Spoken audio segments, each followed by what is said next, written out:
Of course, Supreme Court nominations aren't the only important decisions made by the President of the United States. In the global fight against AIDS, no one has as much power as the White House. And there are many interest groups trying to influence how that fight is waged. The latest controversy is over condom labels. Dave Keating has the story. These AIDS activists are furious with the Bush administration. They say the president is trying to scare people away from using condoms. But why are they here at K Street instead of the White House? Well, they say they're taking their fight to the interest groups that are telling the president that condoms don't work. They're outside the headquarters of the conservative group Concerned Women for America. This group has been pushing for warning labels on condoms for some time. Powers that be cling to this idea that condoms are the answer. They've been a disaster. They've given people a false sense of security that they could have sex with anybody they want at any time, anywhere, and really not suffer any consequences. And that's been a terrible lie.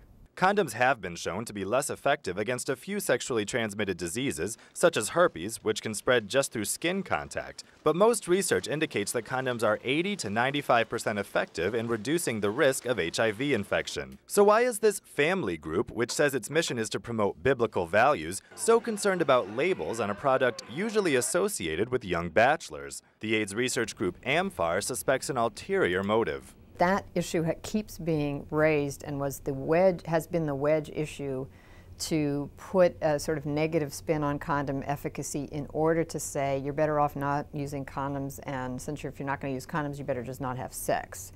So I think the condom labeling issue is really much more about abstinence only than it is about condom efficacy. Abstinence only is a strategy of HIV prevention which teaches there's no such thing as safe sex, and the only way to protect yourself is through abstinence until marriage. Conservative groups have convinced the Bush administration to double funding for these programs and to pay for educational materials that actually warn teens about condoms. Now these groups want to take their fight to the condoms themselves. After years of pressure from conservative groups, the FDA recently released new guidelines for condom labels.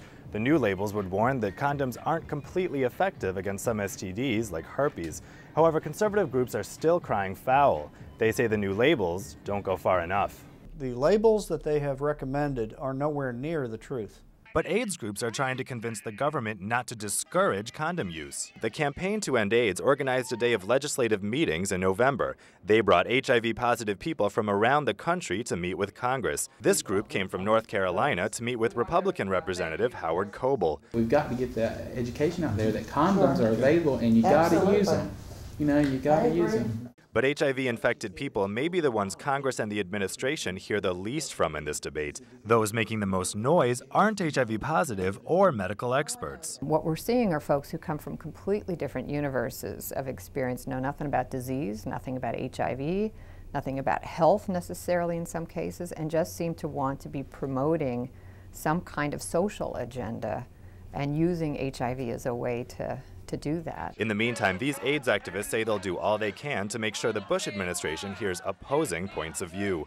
In Washington, I'm Dave Keating for Medill Reports.